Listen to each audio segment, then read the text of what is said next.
नमस्कार दोस्तों, Buddha inside world YouTube channel में आपका स्वागत है। एक बार बुद्ध एक जंगल के रास्ते से गुजर रहे थे। उस रास्ते पर बुद्ध को एक आश्रम दिखता है जिसमें कुछ साधु सन्यासी मंत्र का उच्चारण कर रहे थे और हवन इत्यादि कर रहे थे। बुद्ध उन सन्यासियों को देखकर आश्रम के द्वार पर पहुंच जाते हैं और खड़े हो जाते हैं। बुद्ध की उपस्थिति कुछ ऐसी होती थी कि उन्हें कोई भी नजरअंदाज नहीं कर सकता था।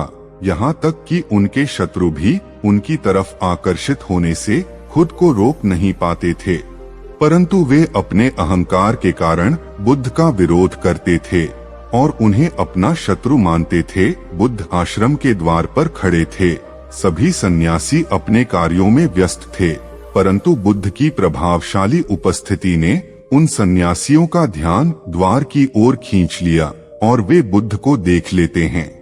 कुछ क्षण के लिए तो वे सन्यासी बुद्ध को देखते ही रह जाते हैं, मानो जिस ईश्वर के लिए वे तप कर रहे थे वह ईश्वर स्वयं उनके सामने आकर खड़ा हो गया हो। आश्रम का मुखिया, जिसका नाम उर्मिला कश्यप था, बुद्ध से आग्रह करता है कि वे आश्रम में प्रवेश करें।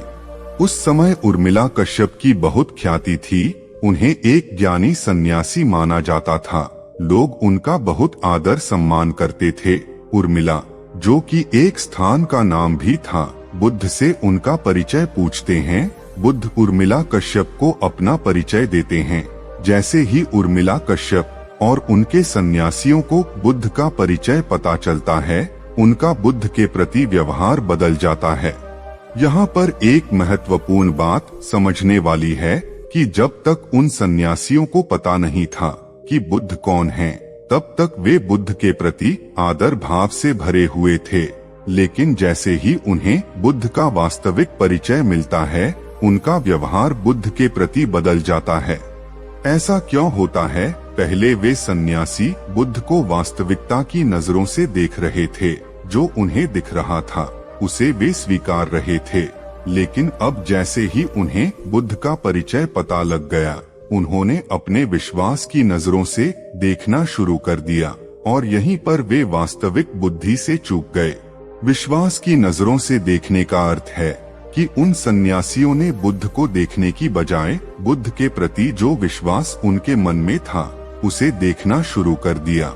उर्मिला कश्यप बुद्ध से पूछते हैं, अच्छा, तुम वही हो जो ईश्वर को नहीं मानते? बुद्ध उत्तर देते हैं, मैं ईश्वर को मानने पर विश्वास नहीं करता, मैं ईश्वर को जानने पर विश्वास करता हूँ। जो तुम मानते हो वह गलत हो सकता है, लेकिन जो तुम्हारा अनुभव है उसे गलत करने का कोई तरीका नहीं। जिस बात का तुम्हें अनुभव ही नहीं, उस बात का दावा करना मुझे व्यर्थ लगता है, और जिस बात का तुम्हें अनुभव है मुझे नहीं लगता कि उसका दावा करने की आवश्यकता है। बुद्ध के द्वारा कहे गए ये शब्द बहुत गहरे थे। वहाँ उपस्थित सभी सन्यासी बुद्ध के शब्दों को सुनकर हिल जाते हैं, परंतु अपने अहंकार को बचाने के लिए सभी लोग चुप रहते हैं, क्योंकि इस तरह से बोलने वाला और अपने अनुभव से बात करने वाला व्यक्ति उन्होंने पहली बार देखा था। उर्मिला कश्यप भी बुद्ध की बात सुनकर हिल जाता है। प्रश्न अगर सही हो, बात अगर अनुभव की हो, तो वह किसी को भी हिला सकती है। उर्मिला कश्यप बुद्ध से कहता है, रात ज्यादा हो गई है, इस विषय में वार्ता हम कल करेंगे। अभी आप मेरी कुटिया में जाकर विश्राम करिए।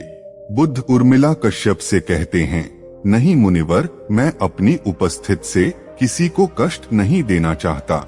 यदि कोई और कुटिया खाली है तो मुझे बता दीजिए, वरन मैं वृक्ष के नीचे भी विश्राम कर सकता हूँ। उर्मिला कश्यप का एक शिष्य कहता है, गुरुदेव, एक कुटिया खाली है, परंतु उसमें एक जहरीला सर्प रहता है, उसमें रात बिताना सुरक्षित नहीं है।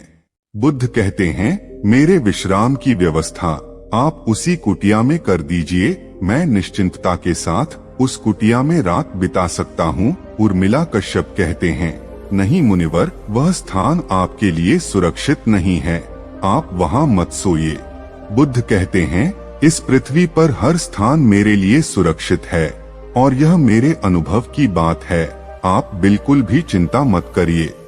कुछ लोग सोच रहे होंगे कि बुद्ध उस कुटिया में सोने की जिद क्यों कर रहे हैं। इसके पीछे एक बड़ा कारण है, यह आप इस कहानी में आगे जानेंगे। कहा जाता है कि जब व्यक्ति आत्मज्ञान के करीब होता है तो उसके आसपास के सांपों को यह बात सबसे पहले पता लगती है। सिद्धार्थ भी जब ध्यान में लीन थे, जब वे आत्मज्ञान के करीब थे, तो उनके शरीर पर भी सांप को चलते हुए देखा गया था।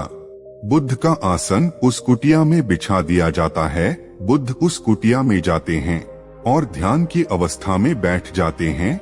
कुछ समय बाद जब बुद्ध अपनी आंखें खोलते हैं तो देखते हैं कि उनके सामने एक काले रंग का सांप फन फैलाए बैठा हुआ है।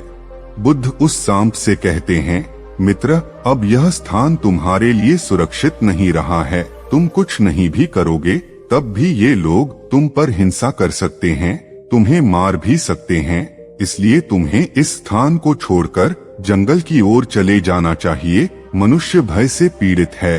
जहाँ उसे वह दिखता है वह उसे खत्म कर देना चाहता है। बुद्ध की बात सुन वह सर्प जंगल की ओर चला जाता है। सुनने में थोड़ा अजीब लगता है।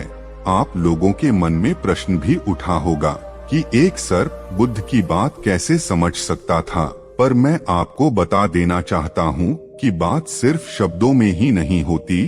शब्दों के अलावा भी बात करने का एक माध्यम है, जैसे भाव होते हैं।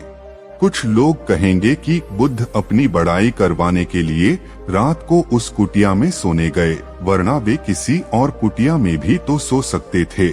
नहीं, ऐसा नहीं है। बुद्ध का उद्देश्य अपनी बड़ाई करवाना नहीं था। बुद्ध का उद्देश्य था उस सर्प की जान बचाना। जिस व्यक्ति के भीतर इतनी करुणा हो कि वह मनुष्य के साथ साथ किसी जानवर को भी दर्द में ना देख सके, उसी को बुद्ध कहते हैं। सर्प का उद्देश्य किसी को काटना नहीं होता और ना ही उसे काटने में मजा आता है। जिस प्रकार मनुष्य खतरे को देखकर चीखता चिल्लाता है, अपने हाथ पैर चलाता है, यह मनुष्य की एक क्षमता है। ठीक इसी तरह सर्प के भीतर भी एक क्षमता है। जब भी वह खतरे में होता है, उसे लगता है कि उसके प्राणों को खतरा है, तो वह काट सकता है। तो आगे से अगर कोई भी किसी सांप को मारता दिखे तो आपको उसे बचाना है और उससे कहना है कि इसे मारो मत, इसे जंगल में छोड़ दो। इस तरह से आप अपनी मनुष्यता का परिचय देंगे।